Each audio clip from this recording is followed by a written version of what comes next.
On this week's episode of Ride the Lightning, the Tesla unofficial podcast, Autopilot Hardware 4 is starting to roll out on the Model Y. Tesla and Ford forge a huge charging alliance. Elon Musk says the next Gigafactory announcement is coming this year, and more.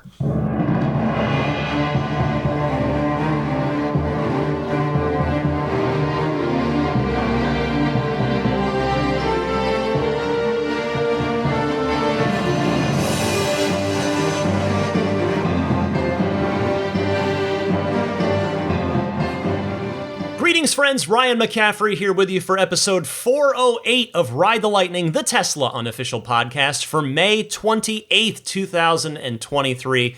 Starting this week's podcast with a quick correction. I have to mash my own palm of my hand into my forehead repeatedly. I had my decimal point in the wrong place on last week's podcast. The Cybertruck at 250,000 units per year would represent, in fact, 1.25% of 20 million cars per year when Tesla reaches that production goal.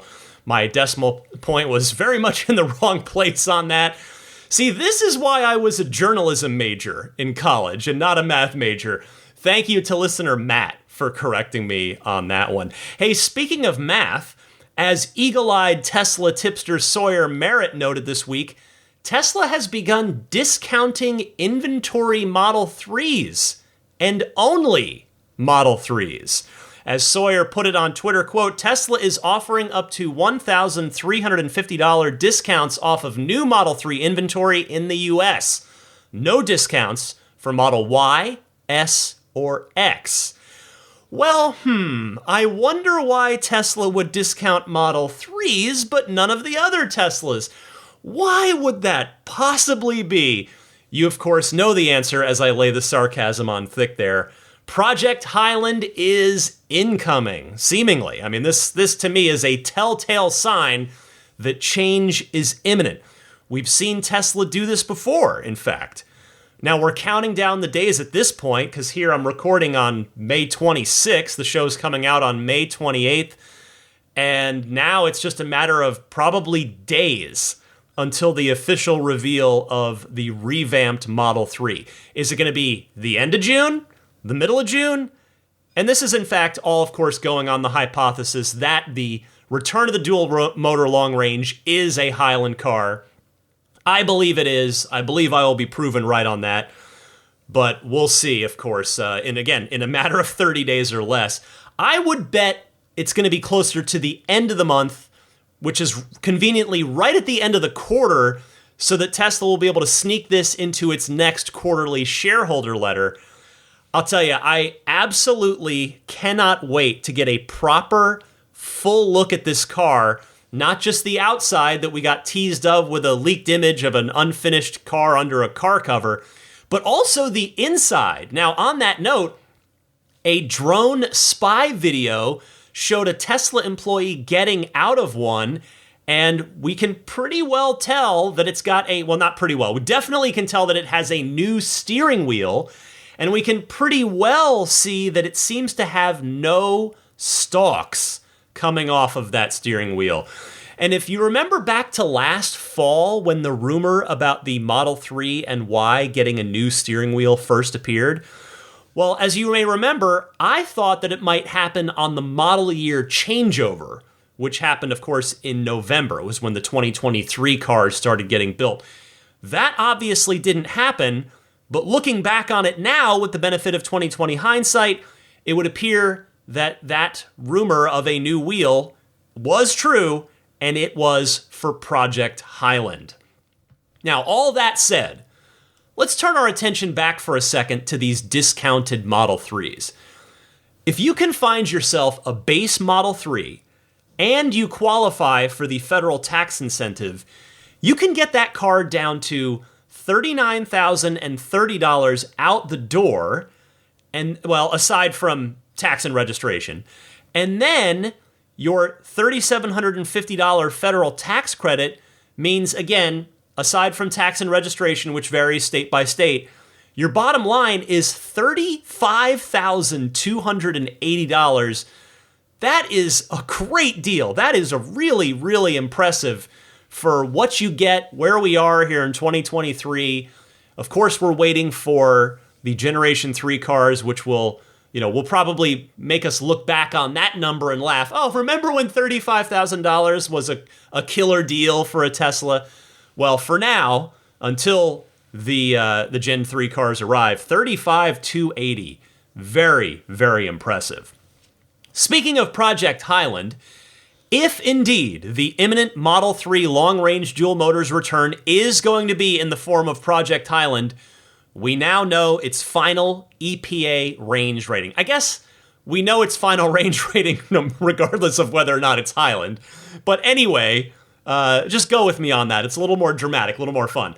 The final EPA range rating for the return of the long-range dual-motor Model 3 is 333 miles. Now, that's on the 18-inch Aero wheels. If you step up to the 19-inch Sport wheels, it'll take you down to 315 miles of EPA-rated range. You'll remember that Tesla had given a vague 325-plus estimate before. Now we have the final number. It's still a decent bit below the 353 or so that the previous incarnation of the long-range dual motor was. And to me, this lends credibility to my theory that this is going to be Project Highland. Why?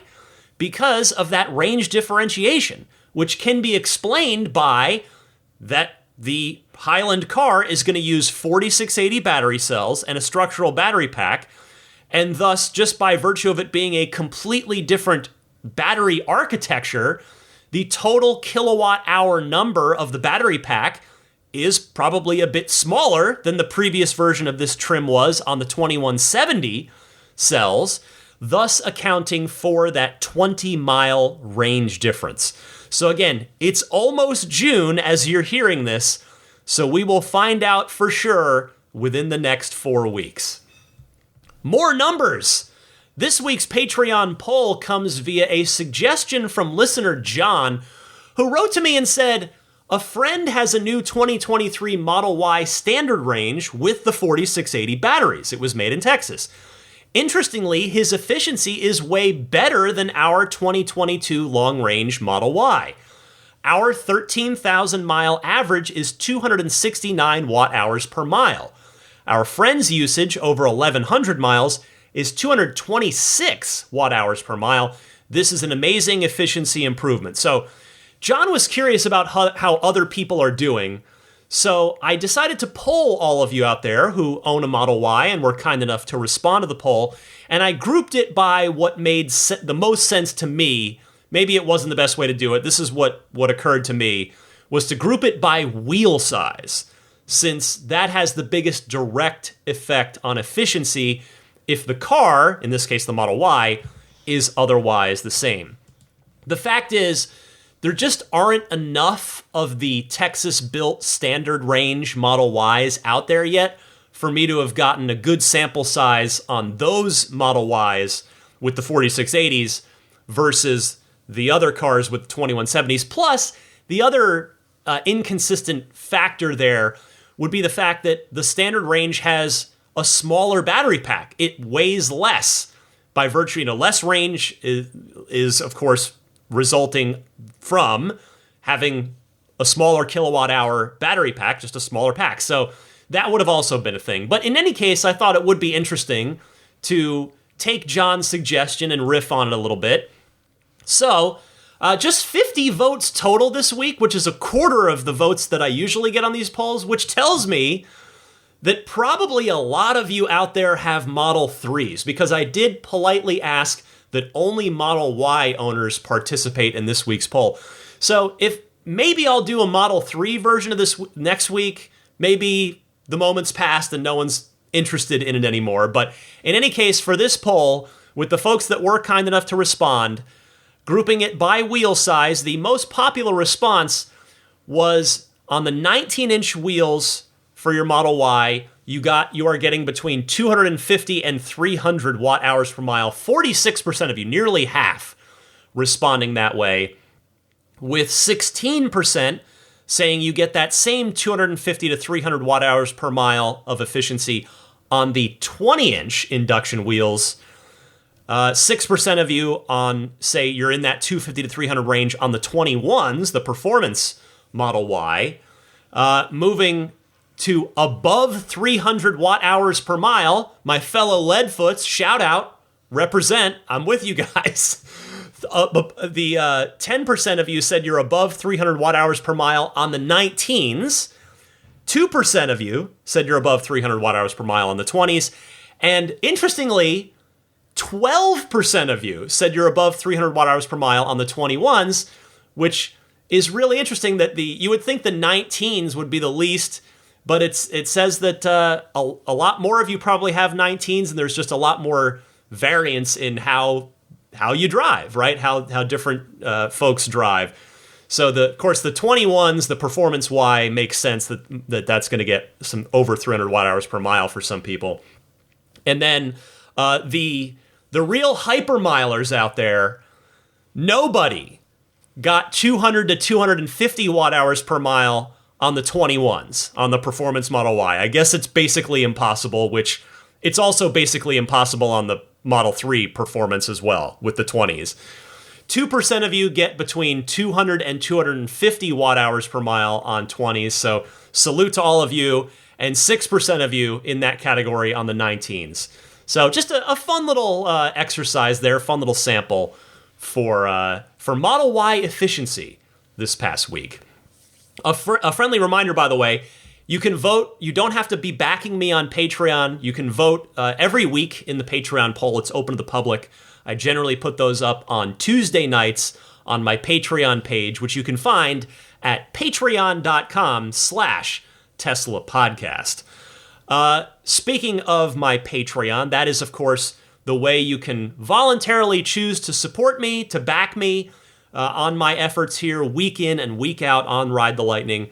Patreon's a pretty simple thing. It's a safe, secure platform that's been around for years. I mean, I've been on it for almost 7 years now. Coming up maybe next week or so is my 7-year Patreon anniversary. But you can just pledge a different amount that you want to support me at, whatever your amount is. So there's a $5 tier that will get you early access to each week's podcast. There's also the most popular tier, the $10 a month tier. That one gets you the early access and those weekly lightning round bonus mini episodes each and every week. This week's was about what I think the original 3 Roadster barn finds that I had Pete Gruber on to talk about a few weeks ago, what I think those are going to sell for, and what I think should be done with them. Now, of course, what I think doesn't matter because I'm not buying them. But anyway, I did a little podcast about that because the bidding is closing. It'll be closed, I think, by the time you hear this. And I'm hoping to have an update on this story next week, with how much they went for, whether the buyer is revealing themselves publicly and decides to comment on what they intend to do with the cars. So I do hope to have a follow-up on that next week. But for this week, I did a little 14 minutes or so on what I think those cars are going to go for and what I think should be done with them. Hey, real quick on the Patreon, one last Patreon note here. Patreon themselves just introduced free 7-day trials. So if you've been thinking about backing me on Patreon, you've been listening for a while and you think, yeah, I really like the podcast, Ryan, and yeah, I just haven't made it over to Patreon yet to support you. Well, there's now a free 7-day trial that I've attached onto that most popular $10 a month tier. So if you'd like to check it out and see what it's like to get early access for a week, to get that lightning round weekly bonus mini episode, to get that 7-day trial, you can do that. Well, you can do all of it on my Patreon page, found again at patreon.com/Tesla Podcast. All right. Before I get started with the proper news this week, yes, we're 14 minutes in, and these are still the preamble stories. We're in like the warm-up right now. We're warming up in the bullpen before the game starts. So I have one more number for you. There have been a lot of numbers here at the top of the show. No caveats, no categories, no asterisks. Tesla has confirmed that the Model Y was the best-selling car in the world in Q1 of this year. So I just want to say congratulations to the Tesla team. I mean, we've been trending this way for a while, so this is not a surprise. And at this point, the next stop is the best-selling car in the world for the entire year, not just a quarter of it, which looks now very likely to happen this year. If they got there in Q1, they stand a pretty good chance to get there in Q2, 3, and 4 as well. You know, I tweeted about this today before the recording of the podcast, and let me just pull up my tweet. Oh yeah, I said, go back in time 15 years to when the original Roadster was in production, and just show this tweet to anybody, be they a Tesla employee, be they a rival automaker, or just anyone buying a car, like literally anyone in the car buying public. And it would have seemed impossible then. Impossible at that time, 15 years ago. So just an absolutely incredible achievement by the Tesla team. It's awesome. You love to see it. All right, as promised, time to get the rest of the podcast started properly here. I'm going to start with this. We now have confirmation that Tesla has begun shipping Model Ys built with Autopilot Hardware 4. Said confirmation comes via the folks at the Kilowatts Twitter account. I know one of those guys, Ryan, very well. He's a good dude. And the Kilowatts posted pictures of the updated cameras on a couple of new Model Ys that had just arrived at Tesla's South San Francisco delivery center, which coincidentally is the one closest to me. So the Kilowatts tweeted, confirmed. Tesla has begun producing Model Ys with Autopilot Hardware 4. We spotted a few mixed in with their existing Hardware 3 inventory in South San Francisco just now. And this was late in the week. This was, I believe, Thursday or Friday. I can't remember which day, but so they are coming out of the factory now.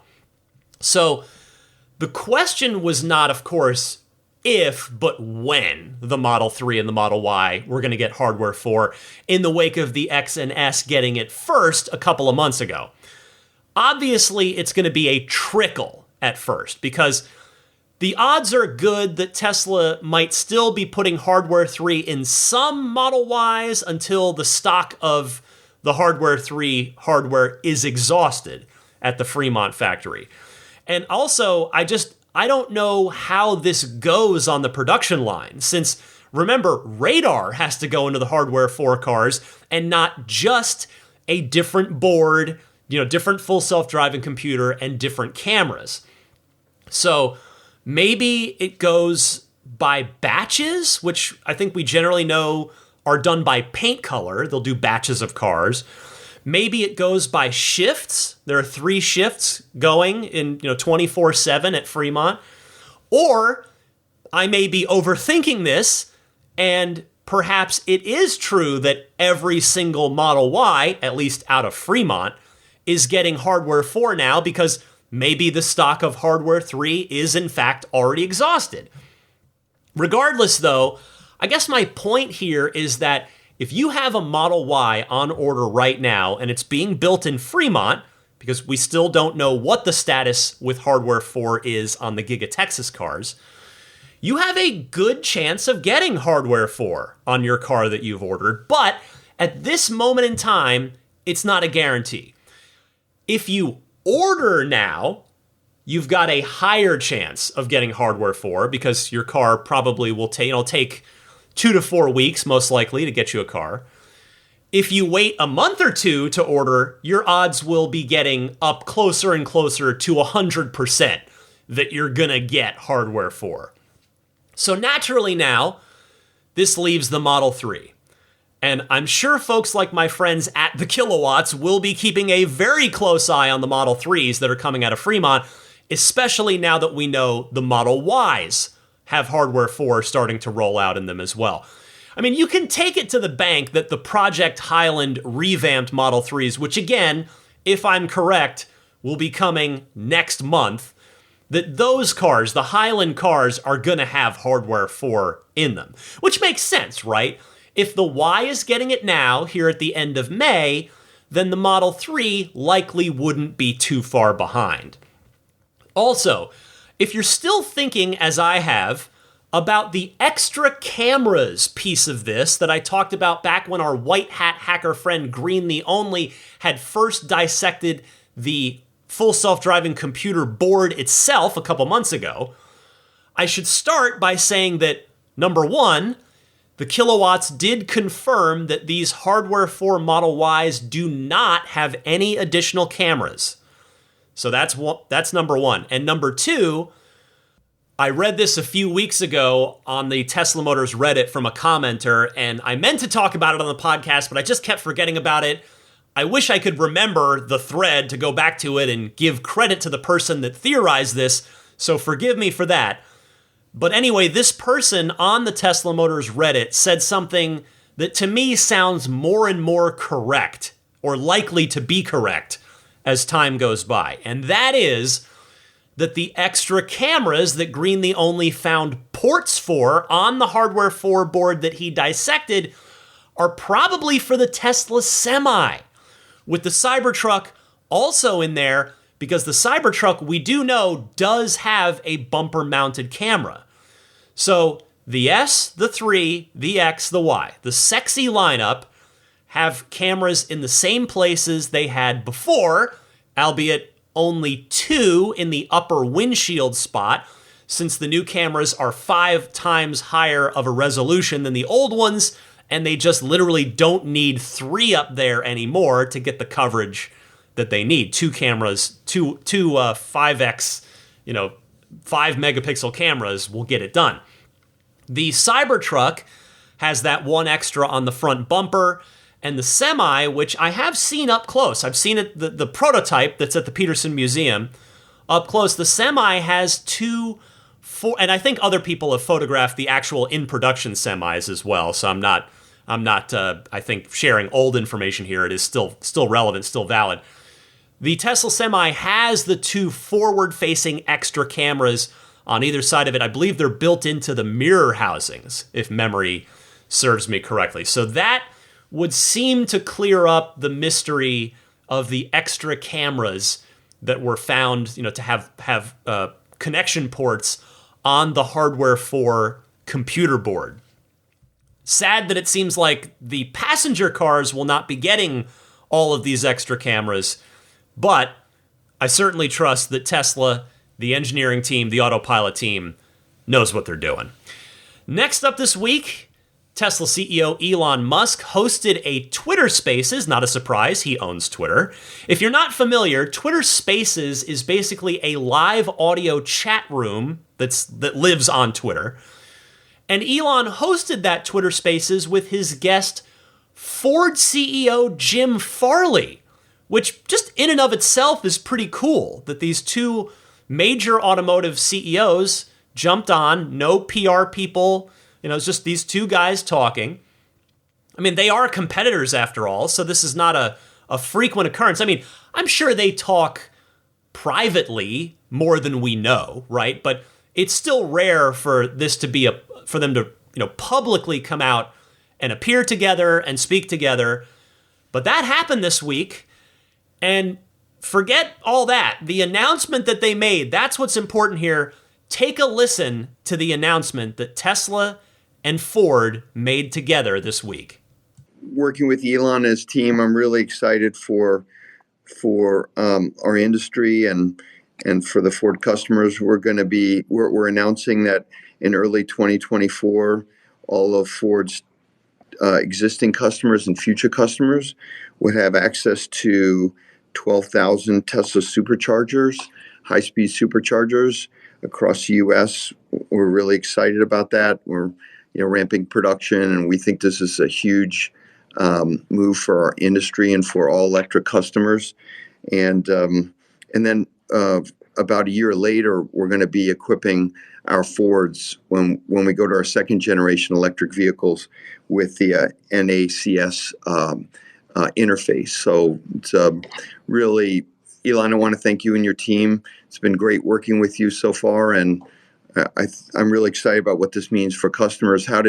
We've been talking about this for a while, you and I. What are your thoughts? Yeah, well, it's certainly super exciting to be in partnership with Ford. Have a tremendous amount of respect for Ford as a company and makes great vehicles. So, this is it's something where we're super happy to support Ford vehicles with the Tesla supercharging network, and also provide API access. So like a Ford vehicle can charge at a Tesla supercharger using a Ford app seamlessly. Essentially, like the idea is that like we don't want the Tesla supercharger network to be like a walled garden. We want it to be something that is supportive of electrification and sustainable transport in general. So, and we're very, very much appreciative of Ford's interest in partnering on this front. So, it is our intent to do everything possible to support Ford and have Ford be on an equal footing at Tesla superchargers. Well, this is huge, and if you don't believe me, take it from automotive industry expert and two-time Ride the Lightning guest, who's welcome back anytime, Sandy Monroe, who tweeted this, quote, "This news is bigger than both Ford and Tesla. Today is the end of ICE domination. Congratulations to Tesla and Ford for their bold move," end quote. And indeed, Sandy's right. This could tip the scales for other automakers in terms of adopting the NACS standard now that Ford, the biggest North American car company by annual production volume, has done so. If even one more company jumps on board, because you could make the argument now, like, okay, it's just Ford for now, that's significant, but, we'll see how it goes. If even one more company jumps on board, to me, that will for sure be the end of any other non-Tesla charging standard, at least on this continent. By the way, Elon noted, there were some follow-ups in here. I didn't want to play you like the whole 28-minute Twitter Spaces, but just a couple of more highlights, relevant facts for you to pass along. Elon noted later in the conversation that there will be an adapter for existing Ford EV owners, because as you heard Jim Farley say there, it's not the Fords are not going to get the North American charging standard, aka the Tesla plug. They will not get it natively on their Ford EVs until Ford gets around to their next generation of EVs in 2025. So we're 2 years out there. In the meantime, you've got a bunch of people that already own Mustang Mach-E GTs, Ford F-150 Lightnings, etc. An adapter is coming for them, and that adapter will be in production early next year. Now, Jim Farley said that they will try to make the adapter as affordable as possible, and there will be different types of payment options, including a subscription option. And I think he was talking not specifically about the adapter itself there, but about the access to the supercharging network. Now, Elon added that Tesla said, yes, we will make the adapter cost effective. He said it will be hundreds of dollars, not $1,000+. And from the way the conversation went, it sounded like the Tesla team is the one that's actually doing the work on the adapter. Not that it particularly matters per se, but I find it interesting that Tesla's the one, if I'm correct on that, sort of inferring that from Elon's words, that it's the Tesla engineering team that's actually building this adapter for Ford customers, which is pretty cool when you think about it. Jim Farley added, quote, "We're totally committed to NACS, the NACS interface, aka the Tesla plug, going forward." I just love that this isn't just letting the Ford owners onto the supercharger network, but that they're getting API level access so that it can be as seamless of an experience for them as possible. I mean, that's a critical piece of this that Elon had mentioned, that they're getting API level access, because in order to get internal combustion engine drivers on board with an EV, there's got to be a lot of fast chargers everywhere, and B, they've got to be easy to use. Now, Tesla, as we all know from personal experience, already checks both of those boxes. But with this partnership, they are doing way more than the bare minimum here to try and make it a super painless experience on the Ford side. And obviously, Tesla's going to be making some money off of this too. The Ford owners are not going to be getting free supercharging. They will be paying for it. So there is a revenue benefit to Tesla here. But just in terms of what this means for the bigger picture of EV adoption, this is just incredible. Now, if you're curious, this isn't the first auto manufacturer to use the NACS plug, the NACS standard. Aptera is doing it as well. But obviously, Ford is quite a bit bigger than Aptera, or really pretty much anybody else, short of maybe the entire Volkswagen group, like Volkswagen, Audi, Porsche, etc., committing to NACS. Although that's unlikely to happen because, well, here's Elon Musk talking about the European side of this. Because Ford, of course, Ford does business in Europe. There is a European side of this, and here's Elon speaking to that. Well, the Europe spec, it's funny. I actually went to visit the EU Minister of Transport because I was, this is several years ago, because I was actually pretty upset about the EU design. And honestly, it was somewhat of a Kafka-esque situation, where I was told, well, it was designed by a committee. I'm like, well, we didn't know this committee existed. It's like, well, but you should have known. I'm like, well, how are we supposed to provide input on something we didn't know existed? This is not possible. And it hadn't yet become law or anything.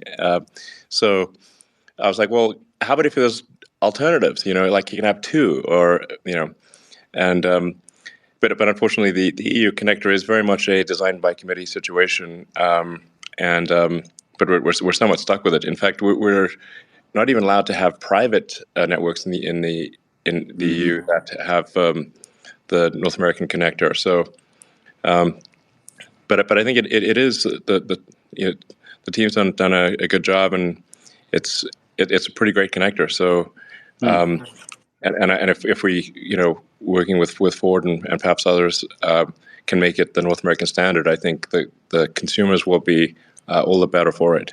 I know you and I've been, talking about what we can do together to advance, the industry and the customer experience. But it became clear to me, I was on vacation with my family last year in Lake Tahoe. I was driving back, I think, to Monterey, and my kids kept looking at me and going, "Hey, Dad, there's another supercharger. Can we stop there? How about there? How about on the I-5, Dad?" I was like, "No, we have to go over here behind this other building." And so it kind of became obvious to me, the job your team had done and what it means for customers. Well, it's a shame that it sounds like the Tesla plug might not ever come to Europe, which I suppose is probably why Tesla decided to name it the North American charging standard. But I just love that story about Jim Farley taking his family on vacation and passing a bunch of Tesla superchargers on the way. All right, one more thing I've got for you from this 28 or so minute Twitter Spaces conversation. Jim Farley asks Elon about the original Roadster that's out in space after being, of course, as we all very well remember, it was launched out into space by the Falcon Heavy test launch. And much to my personal great delight, Elon either mishears or just misinterprets the question in the flow of the, it happens. And he thinks that Jim is asking about the new Roadster. So take a listen to this clip. Elon, I know we're getting the end of our time, but I have to ask you, my podcast, I talked to Neil Antipas Tyson, and we were both deGrasse Tyson, and we were both kind of wondering, where is the Tesla Roadster in the universe right now? Because I have a feeling like you track it. Well, I have to say, for everyone out there who has a reservation on Tesla Roadster, I'd just like to say thank you for your patience.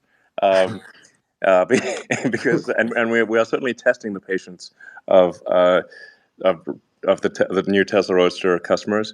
I'm actually in the studio here with our head of design, actually, and our head of vehicle engineering. So Lars and Franz are here. Lars and Franz are here. Lars and Franz are here. So we're actually just looking at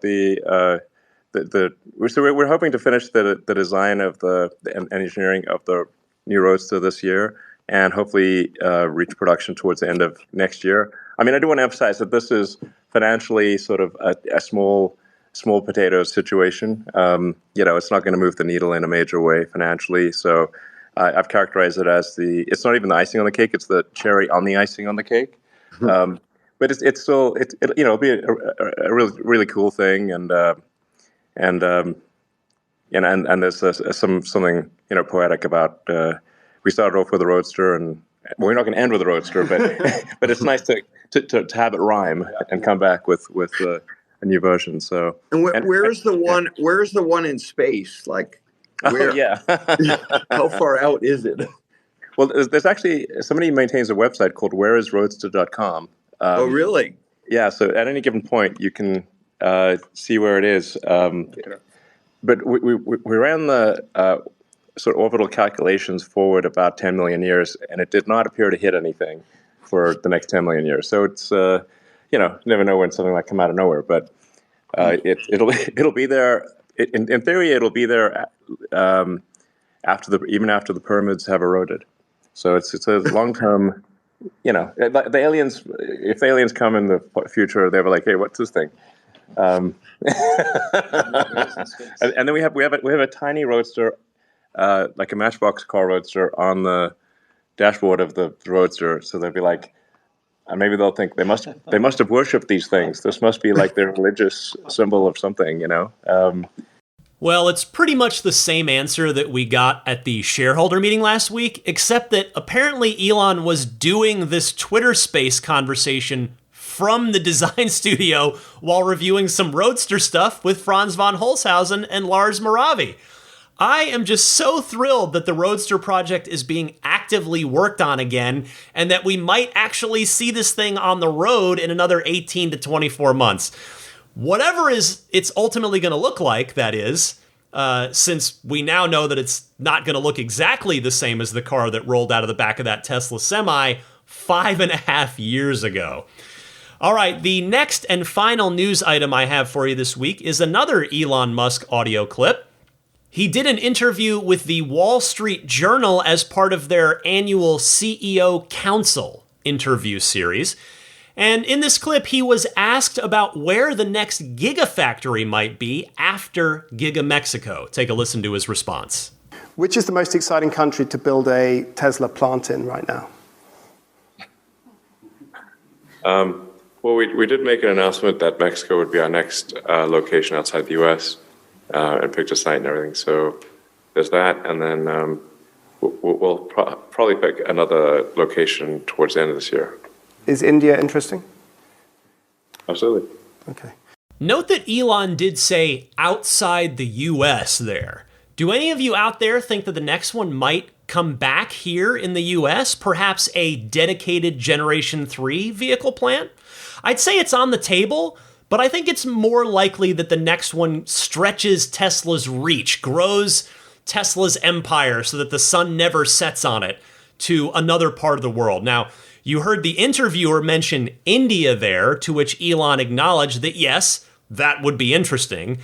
And for their part, India, per a Reuters report, which I saw on Drive Tesla Canada, so I'll tip my cap to them, India is into the idea, I mean, why wouldn't they be, So Reuters wrote via Drive Tesla Canada, the Indian Deputy Minister for Information Technology, Rajiv Chandrasekhar, noted that Tesla was, quote, serious about establishing a manufacturing base in the country. Tesla held talks this past week with Indian officials on several topics, including battery and car manufacturing incentives. Per Reuters, Tesla proposed setting up an EV production facility in India during the meetings. They also noted their interest in setting up an EV battery manufacturing facility in the country. Quote, they are very seriously looking at India as a production and innovation base, Chandrasekhar said. We have signaled to them that the government of India is working together and will certainly make whatever ambitions they have or investment objective they have in India a success, end quote. So we've got India on board. They're definitely ready to roll if Tesla gives the nod. Perhaps somewhere in the USA could be on the table. I would guess if it were going to be back here, maybe in the Midwest somewhere. But for me, I'm going to go back to another one where I think it's a if there's smoke, there's fire situation, and that is South Korea. You heard me talk about that one recently. And so those seem like the top three candidates to me. India, Midwestern US, South Korea. I suppose you could maybe sneak Canada in there as well as a dark horse number 4 on that list, but personally, I'm leaning towards South Korea right now.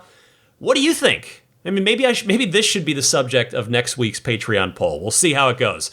All right, that's everything I've got for you in a busy, very interesting, very awesome week of Tesla news.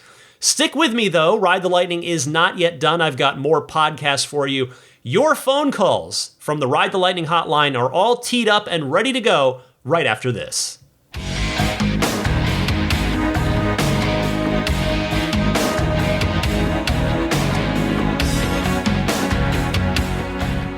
Before I get to your phone calls, I want to note once again here, I'm very grateful that this week's Ride the Lightning is brought to you by my friends at Accelerate Auto, who offer that excellent X-Care extended warranty coverage for your Tesla. Again, you might think, well, why do I need that since Tesla's selling one themselves now? Again, for starters, Tesla's policy offers no flexibility. It's a fixed 2-year, 25,000-mile coverage plan. X-Care offers up to 10 years and 125,000 miles after your factory warranty is up. X-Care can also be purchased for any Tesla, no matter where you bought it. Tesla's, on the other hand, is only offered to customers who bought their cars new from Tesla. And you can only opt into Teslas before your car hits 50,000 miles. X-Care plans can be purchased anywhere up to 125,000 miles. Finally, while both Tesla and X-Care have $100 deductibles and 24/7 roadside assistance, X-Care also offers rental reimbursement and trip interruption coverage, which Tesla doesn't. And X-Care covers everything that Tesla's own extended warranty does. So check them out, see which plan is right for you. Go to accelerateauto.com/Xcare. That's XCLERATEAUTO.com/XCARE. And don't forget to use that discount code LIGHTNING for $100 off of your purchase. Sadly, except for Florida, but for everybody else, use that code, that LIGHTNING code for $100 off. Thank you again to Accelerate Auto. All right, Ride the Lightning hotline time. If you've got a question, comment, or discussion topic for the podcast, call in and you have a chance to be featured on the podcast. There are 2 easy ways to do so. Either use your smartphone's built-in voice recording software. Record your question. Please try to keep it to 90 seconds or less so that I can get to as many people each week as possible.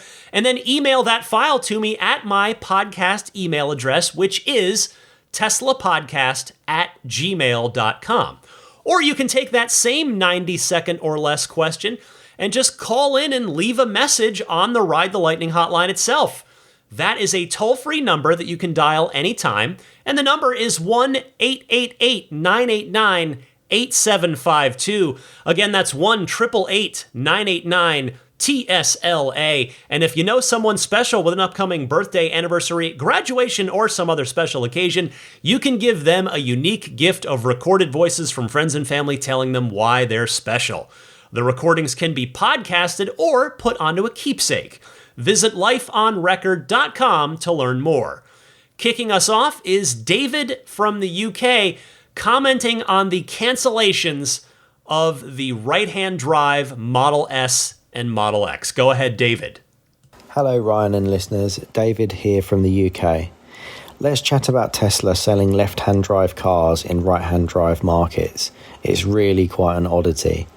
As a lifelong car enthusiast, I've never seen this with mass-market cars before.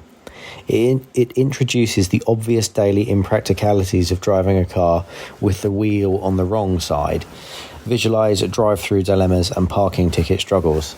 The biggest downsides, insurance costs and poor residual values. Insurers hike premiums for left-hand drive vehicles. Also, these cars will depreciate rapidly due to low demand for left-hand drive in the UK, hurting their resale value. It's so bad that Tesla can't offer finance, so these are cash purchases only. Lastly, Tesla stated these cars are unavailable for the foreseeable future. That doesn't mean never. If right-hand drive returns, left-hand drive values will really take a kicking, a risk I, and I'm sure many others, will not take.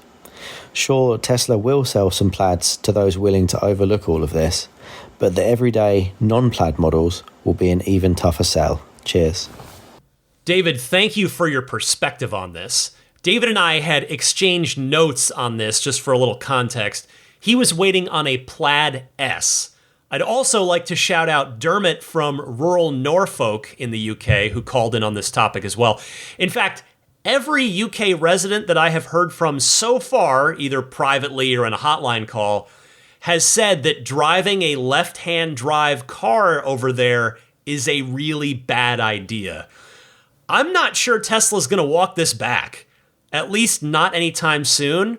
They're already offering refunds and they're going to auto-cancel any orders that haven't already either been canceled or converted to Model 3 or Model Y orders. I believe that's happening this week, early June.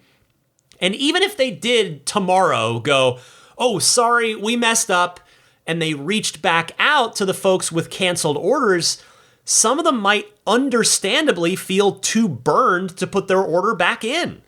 I mean, if it were me in those shoes, I'd be gutted if I waited that long only to be told that Tesla totally could produce my car, but has simply decided not to.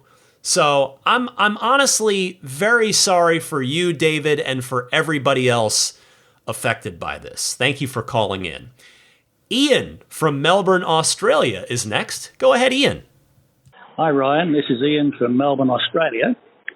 I'm travelling to San Francisco in the next couple of weeks, and I'd like to be able to visit a Tesla accessory shop or an apparel store to get some genuine American Tesla bits and bobs. Wonder if you've got any suggestions for me. Thanks very much, and enjoy your show. Cheers. Ian, I am happy to help you here. I would recommend heading over to the Tesla factory in Fremont, which is about 45 minutes from San Francisco. It's on the east side of the San Francisco Bay. Now, sadly, the factory tours still have not resumed, but there is a wonderful showroom there with a good selection of Tesla merchandise as well. And hey, if you'd like to meet up while you're here, let me know. I don't want to intrude on your trip, certainly, but if you'd like to say hello, I'm happy to meet you somewhere, maybe have a beer. Safe travels to you, and by the way, I'll say this, prepare to see more Teslas on the road when you get here than you've ever seen in your entire life. It is like that here. Next, Chris from Chicago responding to Stefan from Monterey about Tesla insurance. Hi, Ryan. Chris from Chicago. I wanted to put my 2 cents in regarding a caller from last week, Stefan, about the Tesla insurance. I also recently switched to Tesla insurance, I would say sometime last year, and immediately my premium was down, I would say $60 a month compared to my previous insurance provider. So I was really happy. I was like, oh, this is great. It's really easy to set up. And then, like Stefan commented, I noticed over the months it kind of gradually crept up, like $4 here, $5 here, $10 here. And my safety score has always been fine, 98 or above. And yeah, it just started getting higher and higher. Not happy. I'm like, and then I stopped really driving my Model S for a while, for a few months. And then my premium kept going up. I'm like, well, okay, I thought it was maybe the premium was going up because I was driving so much, the exposure with correlative to mileage. So I had stopped driving it for a while, but the rate kept going up. Like, what is the deal here? And then actually I just got a notification the other day, an email, that my premium, it went from, I would say, it had crept up gradually up to about $140 a month or so. My new premium is now down to like $70. So pretty much got cut in half. And what I can relate that to is they might look at average miles driven in 6-month intervals. And I think I just hit a 6-month interval where they recalculated it. So I'm happy the insurance premium is down, but I would really love to know more clarity on exactly how it's calculated, because as Stefan said, it just seems, exorbitant and doesn't really make a lot of sense to us drivers, particularly those of us who have had zero claims. So my 2 cents. Thanks for the show, Ryan. Bye. Thanks for chiming in with your experience here, Chris. This unfortunately sounds like yet another case of Tesla failing to properly communicate to its customers. I mean, maybe failure's too strong of a word here, but at least, let's say, communication isn't as strong as you'd like it to be or expect it to be. I mean, you may very well be right about the 6-month recalculation, by the way, too. I mean, that makes a lot of sense to me. But Tesla really should tell you so that you know exactly what their reasoning is. As I said to Stefan, the Tesla insurance product is still relatively new. We all know that. So here's hoping that Tesla continues to refine it, to improve it over time, which very much includes, in refining and improving it, customer communication as well. I've got time for one more caller this week. It is Dave in Yorktown, Virginia. Hello, Ryan. It's Dave from Yorktown, Virginia calling. I have a discussion topic for full self-driving beta. Hadn't heard this, so I thought I'd just make it a pretty good thing to put out to folks. I think most folks have seen this, but I want to give my impression is that on the highway, it's definitely a lot better on the highway as far as just being more relaxing. I've noticed that now the car is like super smart when it comes to wanting to pass, getting into the far left lane to pass, because if it tries to pass and there's already a car there, instead of just keeping a blinker on, it'll turn it off and really wait until a line of cars passes and there's a gap. And when there's a gap, it'll turn on the turn signal again, and it'll go ahead and it'll make the pass. So that's really cool to see, and I think that's a pretty smart thing to do. Shows that we're making progress. And the other thing is that while not ideal, the car does not automatically go back into a non-passing lane to let other cars pass behind when you're on the highway. First, I was like, man, this isn't that great. But actually, for me, it's more relaxing because now I can pick when I want to get back into that lane and let cars pass behind me or not, depending on the traffic. So I kind of like that. I think that maybe Tesla's done that on purpose so that they can be how drivers like to get back out of the passing lane and maybe get some of that behavior before they make another advancement. And then lastly, the car seems to be a bit more aggressive when it's, or it definitely is more aggressive when you're on the suburban roads. I'm not really a big fan of the fact that it will change out of the lane you're in. You're just not in auto navigation, and you'll be in the lane, maybe going a little slower than the car thinks you should, so immediately goes over into another lane on a 2-lane suburban road, whereas you might want to stay in that right-hand lane. That was a change. So I'm not a big fan of that, because usually I have to hit the blinker and say, no, I don't want to go in the left-hand lane. I want to hang out in the right-hand lane. Anyways, continue your great work with the podcast. Have a good one. So long.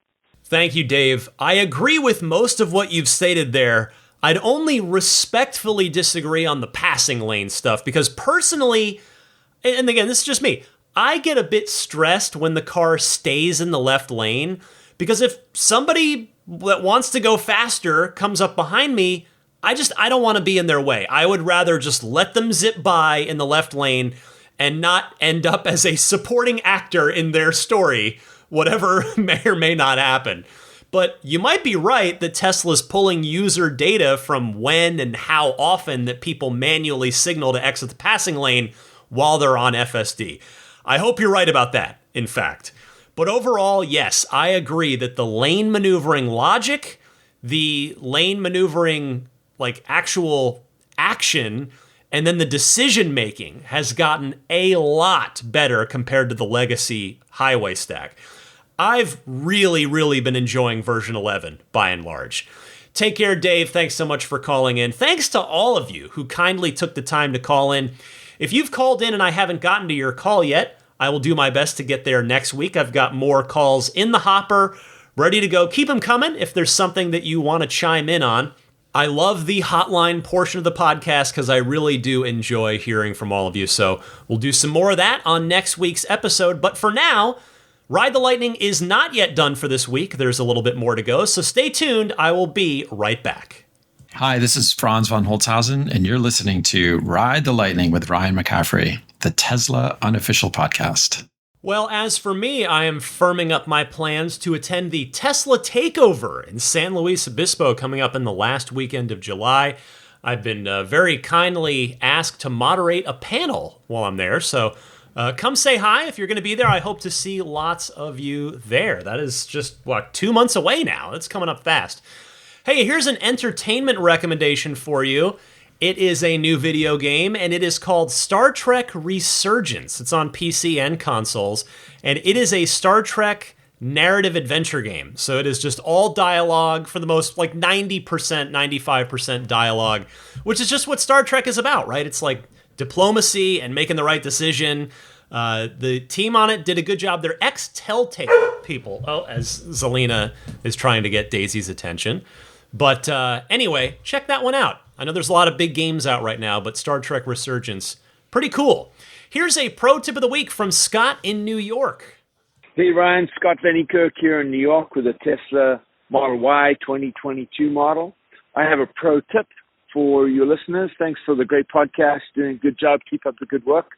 So I went camping in my Tesla with my kids and some tents, and it got a little cold one night, so we were sitting in the car watching a movie, and we couldn't find the movie we wanted to watch, a comedy Grown Ups, which is great, by the way, on the built-in Netflix streaming platform on the monitor. So we went to the browser and logged into Amazon Prime, and sure enough, it was there. But the problem is it was a split screen with the Tesla on the road view on the left. So I did some Googling and found that if you go to a website, which is fullscreentesla.com, I have no affiliation, then you can click on any of the major streaming sites, such as Amazon Prime and Paramount Plus, HBO Max, Disney Plus. There's many there. And when you click on that and log into your Amazon Prime account, then great. The movie is full screen and it works like a charm. So figured somebody else might like to use that. And keep up the good work with the podcast. Thank you, Ryan. Scott from New York, over and out. Thank you very much for that one, Scott. I suppose we have to thank whatever intrepid member of the Tesla community put that website together as well. Great stuff. If anybody else out there has a pro tip of the week that you'd like to share with me and your fellow Tesla owners and enthusiasts, I welcome and invite you to share it. To do so, call in on the Ride the Lightning hotline with it. That's all you got to do. I gave you the call-in instructions for that a little while ago, so refer back there and we'll do another pro tip of the week next week. But for now, before I go, let me mention some friends of Ride the Lightning that can perhaps and hopefully be of service to you, starting with abstractocean.com. They've got so many excellent aftermarket Tesla accessories, from the rear footwell lighting kits to the different colored interior accent lighting kits that can be really cool. Just all sorts of neat stuff. browse around, take a look, abstractocean.com. You can click on whichever Tesla you own to sort by all of the products that are available for each car. Put everything you like in your online shopping cart, and then when you get to checkout, use the coupon code RTL Podcast to get 15% off of your first order. Again, that code is RTL Podcast, all one word, no spaces. Next, get your snap plate for all four currently in production Teslas at everyamp.com/RTL. This is the front license plate bracket that I recommend if you either want or legally need to have a license plate on the front of your Tesla. It's safe and secure. It snaps on and off in seconds, though, if you do want it off, and then you need to put it back on at some point. It's paint safe, grill safe, radiator safe, autopilot safe. It's not going to interfere with anything. It's a nice, clean, minimalist design. Make those fix-it tickets go away, and you can always take it off for when you're going to take it out to car show, you're going to detail it, whatever. So I recommend the snap plate, which you can get from everyamp.com/RTL. Budget Safe Solar, meanwhile, found, of course, at budgetsafesolar.com. They will happily take care of you if you check in with Tesla first and Tesla Solar doesn't work out, or you just go straight to Budget Safe Solar. I ended up being very happy with my system. It's doing great. I've been now I get annoyed at cloudy days. It's been cloudy all week here, and if I go into my app right now, let's see, like today, only 27.8 kilowatt hours generated, 24.1 yesterday, 27.9 before that. You got to go back to Monday. Nice sunny day, nice smooth curve, 42.2 kilowatt hours, which so far is the most I've ever generated in one day. And that's only going to keep going up as we get towards the summer. But anyway, if you're interested in solar for your home or business, the folks at Budget Safe Solar also now offer battery storage. So they can install the whole kit and caboodle for you if that is of interest. So go to budgetsafesolar.com, and if you do proceed with an installation, please use the referral code RTL.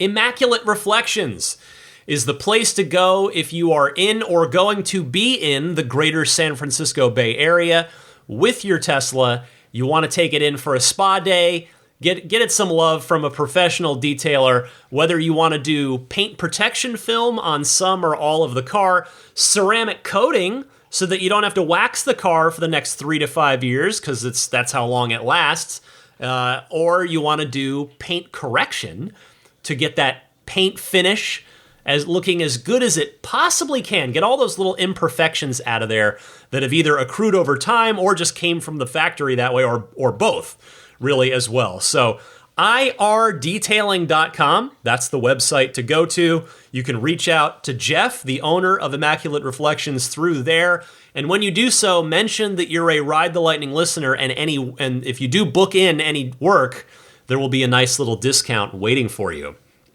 puretesla.com/RTL. As always, your one-stop shop for your dash cam and Sentry mode needs.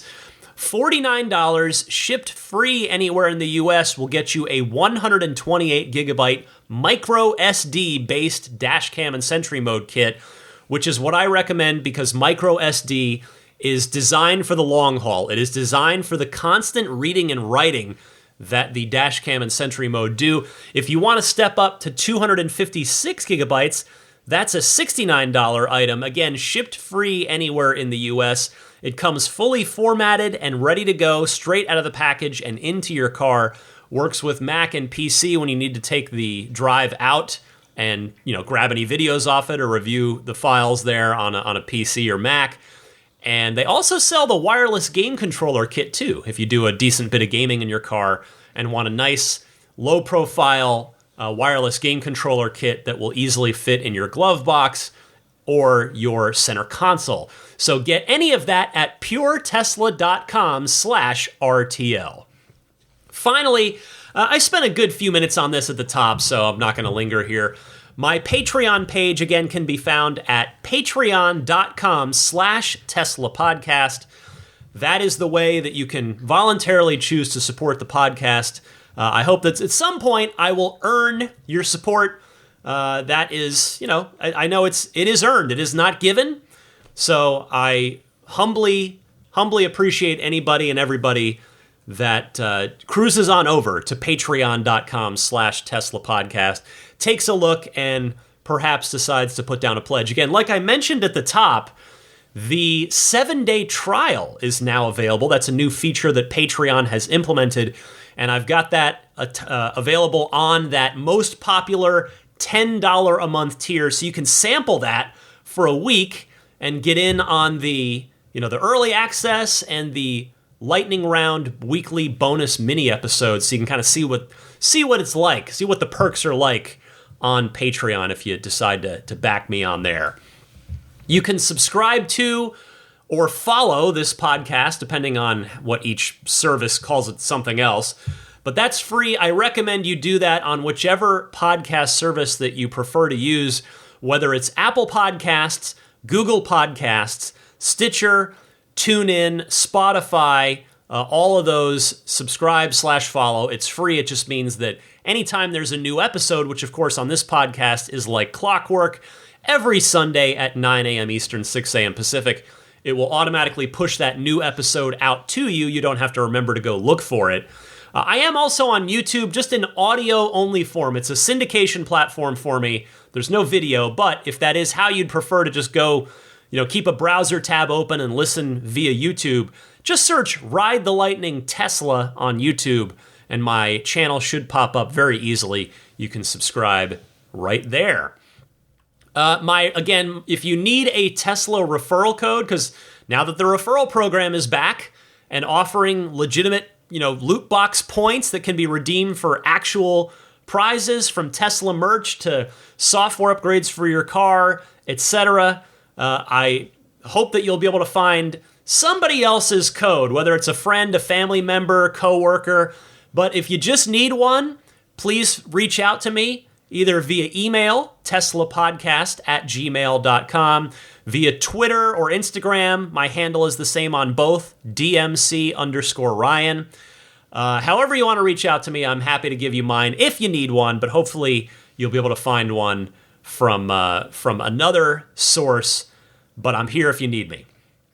All right, finally here I want to say hello and thank you to the Plaid, Maximum Plaid, and Roadster in Space tier backers, starting with the Plaid crew that's grandfathered in. Thank you so much for your continued support to George Cassiopo, David Brander, Logan Willis, Peter Chalet, Eric Randolph, Dory and Steve Guberman, the Tesla owners of Taiwan, Ron Lee, Charlie Gillespie, David Perella, Dennis Peak, Jeff Angwin, Chase Cabanillas, the Lydia family, Aaron Altschul, Jared Brown, Jerome Strack, Jamie Dalton, the Tesla Owners East Bay Club, Mike and Barbara from Louisville, David J. Howes, Matt Nixon, the Tesla Owners Club of Wisconsin, Jonathan Zalesny, Ish, Not Elon Musk, T. Kirk Lowry, Peter, and the Bear Boys of Colorado.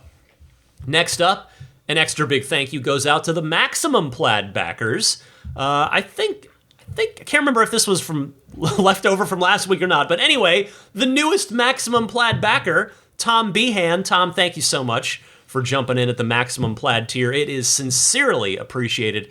And thank you very much to the rest of the Maximum Plaid crew: Jonathan Wales, Cameron Clark, Daniel Grummer, Seth Capello, Nick and Tony, the Galpin family, Ryan from Las Vegas, Darren Nickel, Kaz Barnes, Brett Libano, Patrick Wisniewski, Gil Cabrera, Watley, Mark Eversole, Todd Badger, Joe Edgel, Kevin Yank, the Tesla Owners Club of San Joaquin Valley, Michael Williams, Will Stedman, Mait Suaru, Derek Nesselrote, Justin Perez, Jeremy Harris, Chris Beach, Tom Mills, Alex Brem, Corey O'Donnell, Aaron, John Cody, Andre Kent, Joel Sapp, Kim Bay, Paul Casarino, Richard Corley, Chris Osborne, KB, We Drive Tesla EV Luxury Car Rental in Oahu, HaloBengals.com, Chris Pratt, Ken Epstein, Doug Carey, James Gregory,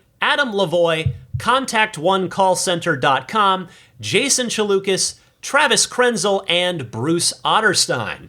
And finally, the Roadster in Space tier backers. Extra grateful to them for their extraordinarily generous support. Thank you so much to Pete White, Lyle Austin, Steve Radspinner, Fernando Cordero, Lawton from Chicago, Sean Neidig, Neil Weaver, Jackson Wallace, Rolf and Jennifer Evers, Howard Anthony Smith, Victoria Iacovetto, Tesla Hitchhiker 42, who I'll be chatting with one-on-one this weekend. Looking forward to our monthly chats. Kara Weston, and Chase Lancaster. Actually, I talked to a couple of other folks. Neil I chatted with last week, and of course, Howard Anthony Smith we recently caught up as well. So those are always fun. I would look forward to those. So thank you all so much, the Roadster in Space tier backers. Thank you to all the Patreon backers, because you guys are what keep this podcast going. I would really not be able to justify its continued existence if you kind folks were not so generous to support me here on Patreon. So I do genuinely thank all of you for that. But thanks to all of you for listening as well. I mean, I don't take that for granted, because there's so many Tesla podcasts, so many Tesla YouTube channels, so many YouTube channels and podcasts about anything that you might be interested in. And so for you to take your limited time every day, or in this case every week, for you to spend an hour plus of it with me here on Ride the Lightning, I really am humbled by that. I appreciate that. Thank you all so much for sticking with me. Again, we're heading into now, we're about to head into the back half of 2023, which should bring us the reveal and release of the Project Highland Model 3, and of course, the long-awaited on sale, the initial production and deliveries of the Cybertruck. So I hope you had fun in the first half of the year. That's not quite over yet. We've got one more month to go, but it's only going to get more fun in the back half of 2023. So until next Sunday at 9 a.m. Eastern, 6 a.m. Pacific, I'm Ryan McCaffrey. Happy electric motoring, and I'll see you next week.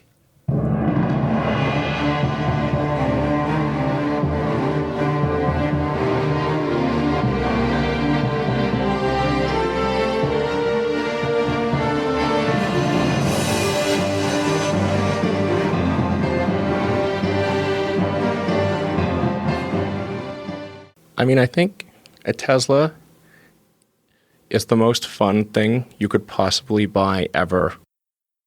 That's what it's meant to be. Our goal is to make it's not exactly a car.